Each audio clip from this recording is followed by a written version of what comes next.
So I imagine that everybody is feeling slightly better about where Liverpool are up to now, heading to Manchester City this weekend, than they were maybe feeling around a week or so ago. And that is, of course, because two decent results there, a 2-0 win over Aston Villa, a 1-0 win over Real Madrid. And most importantly of all, it's not just that Liverpool got the results, but the performances were so much better than what we've seen over periods this season, and suggest that maybe improvement is on the horizon, because 3 goals scored for Liverpool across those 2 games, 0 conceded, and 3.5 expected goals generated and just 0.9 expected goals conceded. These are the sorts of underlying numbers that you need to put together if you're going to be a good team, because if you put in that level of performance consistently, you will win a lot of games, and if you win a lot of games, you put yourself in contention for trophies. So we've seen a real uptick from Liverpool recently, and I think everybody should be hugely encouraged by that.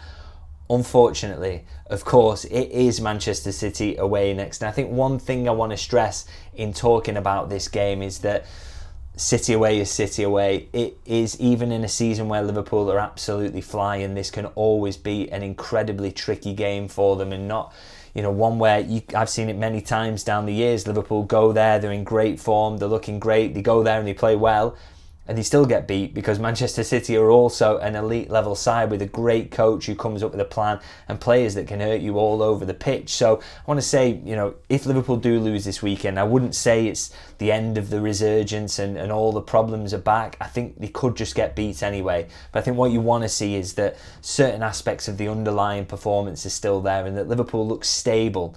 If you can do that, then I think you've got encouragement that better things are going to keep coming for them, and the results will continue to turn. But as I say, you don't want to have everything kind of how you feel about it riding on the results here, because it is Manchester City away. But of course, saying all that, I do think Liverpool supporters should have a little bit of confidence going into this one, because we have seen improvements of late. And what I wanted to do in this video really is highlight a few areas that might help them sustain that improvement. So, look at the things that they can take from the wins over Aston Villa and Real Madrid, and also have a look at what they need to really look out for with Manchester City, what they need to be wary of. As usual, I'll invite you in the comments to let me know your thoughts. What should they be worried about with City? What do you want to see them take from the recent performances into this game? And I will start with the points I've got here, with something that I spoke of a lot in the early part of the season. Really was a real talking point. I even did a video on it, you may remember. I am of course talking about the build-up from the back.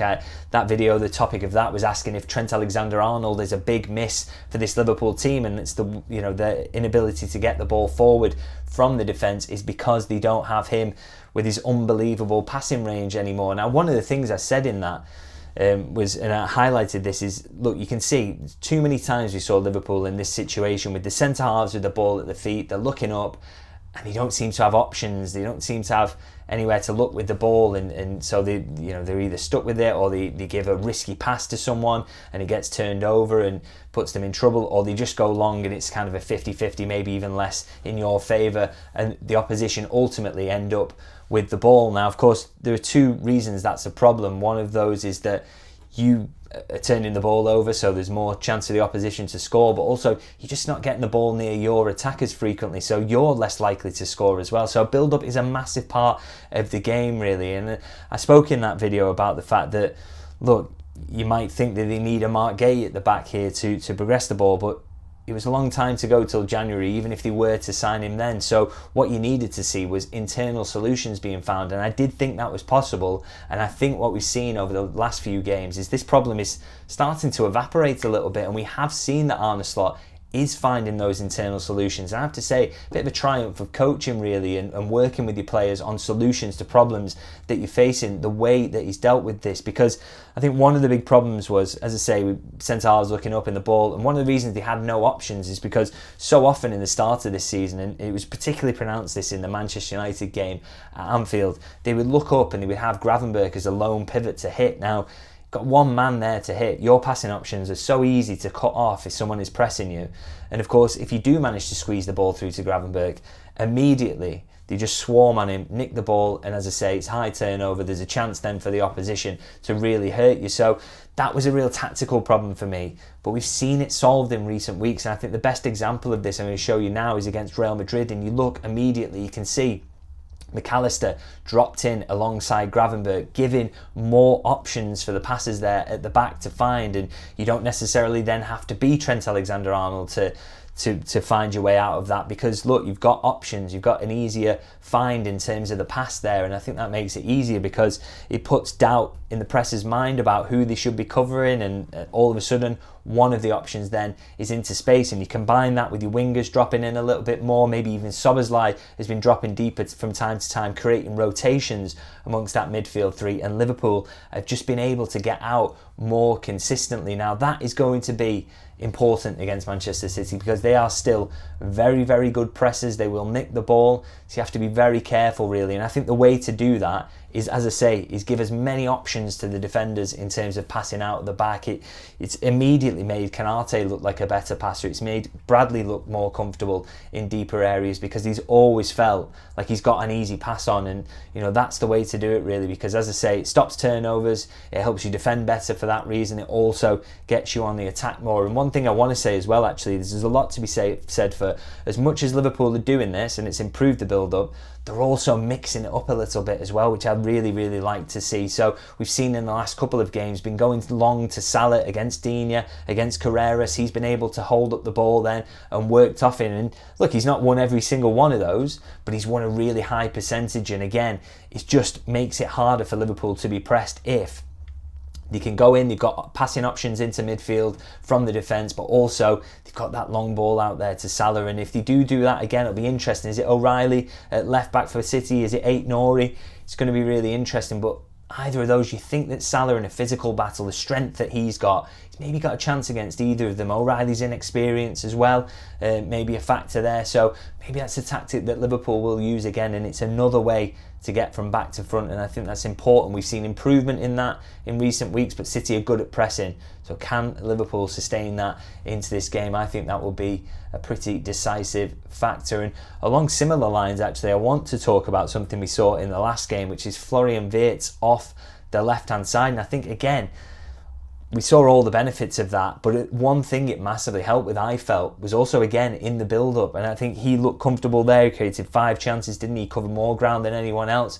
But I like what he contributed in build-up as well. He wasn't scared to drop in deep and take the ball in positions where Gakpo maybe wouldn't be comfortable. He is more comfortable facing the opposition goal, running into space, whereas Wirtz, he will take it in tight situations. He'll turn out, he'll bounce off a player, drop a little shimmy, and all of a sudden Liverpool have got settled possession with their midfielders facing forward, and the opposition immediately have to drop really. And I think that's really one of his kind of strengths that he will bring. And as I say, what we also got there is not just that you saw Florian Wirtz contributing to build-up, but you saw a better performance from him in general. 5 chances created, which is the most of anyone on the pitch, and he solved a lot of problems for Liverpool on both sides of the ball really, in terms of that chance creations, fitting him into it, getting the best out of him, and also giving them that ability and build-up as well. So I thought it really, really worked against Real Madrid for me, and I think this could be a similar game where City will look to dominate possession,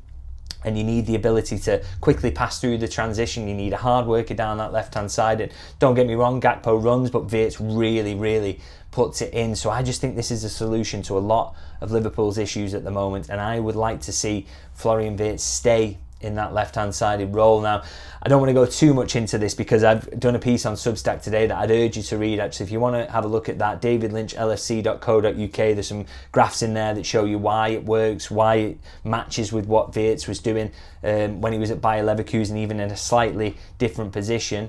So please do go and have a look at that, and if you can subscribe to my Substack, I would massively appreciate that. That really does keep me going if you can help out and give me a subscribe on there as well. But as I say, in summary, not for me a game for Gakpo, this one, Manchester City away. I want to see Florian Wirtz in on that left-hand side. I think it's time to let him go, let him fly, and really, really see what he can do in a Liverpool team in a position where he seems to be comfortable, and it's also helping out the collective as well. So we'll see whether Arne Slot agrees with me on that. And now my third and final point about this game, and the important thing for Liverpool to do, it's not going to shock you at all, this one, really. And I'll make this point by just showing you Manchester City's Premier League top scorers from this season. I mean, just have a quick look at that, and I think it immediately stands out. I mean, unbelievably, for some reason, Manchester City's second top scorer has been omitted from this list. A guy who scored 2 goals, and you may know him well. His name is Own Goal, but I mean, really, you can see the point here is that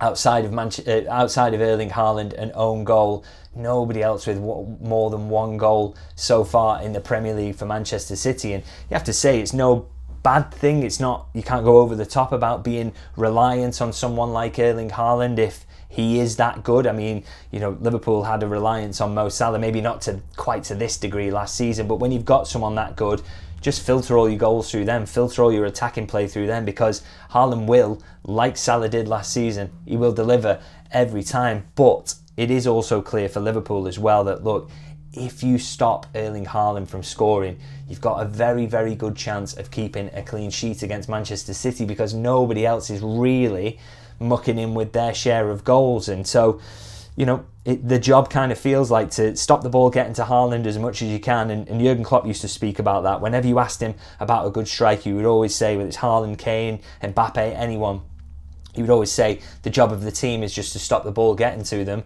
and that's how you deal with them. It's not really to deal with once they get the ball in the box, it's probably game over at that point. So that is Liverpool's job, and I think if you want to be encouraged, he has 2 goals in 6 appearances against Liverpool, but one of those is in the League Cup, and no win in the Premier League in 4 appearances against Liverpool so far. And he also say that whenever Van Dijk has come up against him, he has marshalled him pretty well, hasn't he? I mean, even going back to the games against Salzburg, I think he did a really good job on him there.